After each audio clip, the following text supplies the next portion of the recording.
Faça pausas. Isso parece um pouco contraintuitivo, ou não, dependendo aí de quem, né, veja a vida. Mas a gente tem uma ideia de que precisamos acelerar e não parar. Mas fazer pausas são importantes. E muitas vezes essas pausas vêm à força. Então, a minha pausa foi uma pausa forçada. Estava dentro de um relacionamento, de um casamento, com 2 filhas e lutando para prover o sustento da casa, enfim. Minha ex-mulher trabalhava também, mas eu tinha aquela coisa de buscar algo a mais, né? Apesar de estar dentro aí ter um trabalho, né, que remunerasse razoavelmente, mas as contas sempre apertando e também a necessidade de ter outras fontes de renda, enfim. A gente sempre tem aquele desejo de trocar de carro, ou de adquirir um imóvel, ou de formar um pé de meia, né? Ter um patrimônio para aposentadoria, enfim. Então, eu estava no modo acelerado até que tudo implodiu. Né? O casamento acabou e eu me vi voltando para casa da minha mãe. E aí, nesse processo de fazer as pausas, né, a gente tem. Como é importante estar com a cabeça arejada, a cabeça tranquila. Eu estava muito pressionado, eu senti muita dor de cabeça aqui. Fui me descobrir que estava muito ansioso. Então eu mesmo estava meio que no meu limite como pessoa. Tava à beira aí talvez um burnout aí, enfim. Mas eu estava seguindo, né? Por causa também do propósito, né? Então, quando a gente tem um propósito de vida bem claro, tudo muito definido, a gente segue em frente. E a dor e os percalços são obstáculos que a gente entende que devem ser transpostos. Mas aí eu não fazia ideia de que eu precisava de uma pausa. E na verdade não foi uma pausa, foi uma ruptura. Né? Eu sabia que eu queria uma mudança, né, no estilo de vida, né, isso intelectualmente, mas eu não fazia ideia, né, do quão mal, né, do quão louco, sabe? Num estágio de hipervigilância, num estágio de hiperacelerado, muita informação na cabeça, estudando muito, lendo muito, trabalhando muito. E, e a gente tem que entender que e claro, também tem uma cultura do hard work, né? Do trabalhar muito, né? Então existe essa ideia do trabalhar muito, mas isso leva a pessoa ao colapso, né? Não é também o modo 4 dias, né, por semana de trabalho, né? O CLT 4 dias por semana de trabalho, mas também não precisa ser o 12 horas, 14 horas, né, por dia, fim de semana, domingo também enlouquecendo.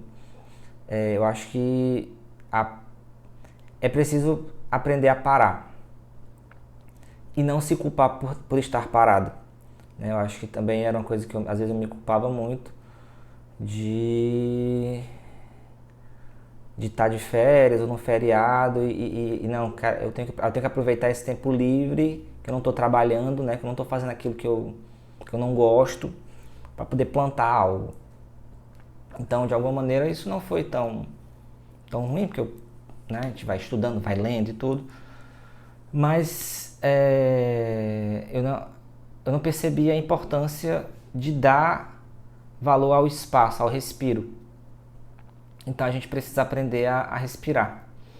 E um mês de férias, off, ou um período em que você simplesmente deixa algumas coisas em suspenso, você fica mais no automático, ou você busca mudar de ares, você vai fazendo coisas que estão fora daquela sua rotina normal, conhecer outras pessoas, mudar de ciclo social. Isso são coisas que podem ajudar muito, né, no sentido de arejar a cabeça, de fazer a pausa, né? E é muito importante fazer pausas, é, parar, né? Replanejar rotas, traçar novos caminhos, né? Então às vezes a gente acha que aquele caminho é o caminho mais correto, mas pode ser que não dê em nada, a gente vai trabalhar mais, vai ter mais esforço e pouco retorno. Mas também isso não quer dizer que você não vá concluir, né? Isso não pode também ser uma desculpa para não seguir em frente nos projetos. Mas o recado é que não existe uma linearidade. Então, às vezes, você traça o objetivo, mas o percurso, né, é o que deve ser apreciado, né? É o que vai tornar você, né, que vai tornar nós pessoas mais evoluídas, ou que vai nos impulsionar para frente, né? Aprender o percurso e aquilo que a gente tentou e não deu certo são coisas que vão agregando dentro da gente. Então é muito importante, né, a gente simplesmente aprender a se desligar, sair desse modo de hipervigilância, de estar num estágio frenético, porque é um estágio que a gente não raciocina, a gente não consegue tomar boas decisões e a gente não consegue aproveitar a vida.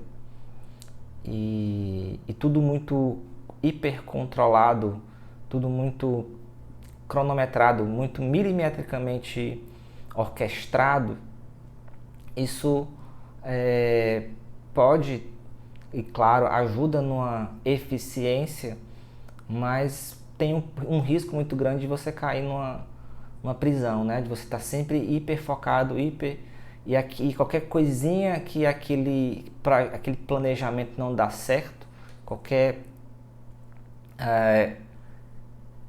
situação ou que fuja do roteiro, você já se desestabiliza, você já não consegue mais pensar, raciocinar, né? Porque saiu do roteiro e aquilo virou uma frustração, enfim, né? Não consegui a meta, não sei o quê. Então, eu acho que a ideia é a gente viver uma vida mais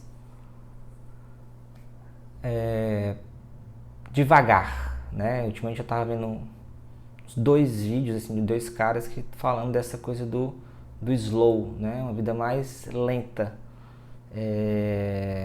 O quanto isso, né, pode tornar nossa vida mais potencial, sem a gente ficar se desgastando ou se maltratando emocionalmente, fisicamente, por escolhas nossas e metas, né? E a crença de um trabalho muito rigoroso, né? Ler demais, estudar demais, fazer tudo demais, né? Ter muito tempo ocupado para ter muitos resultados. E às vezes grandes resultados vêm de uma vida mais devagar, né? Porque a gente tem espaço, respiro para pensar coisas mais interessantes, coisas que têm um potencial mais interessante para poder, que tem mais potencial, né, de trazer retorno para nós. Então é isso, né? Essa reflexão que eu tive esses dias, né, da importância de ir mais devagar,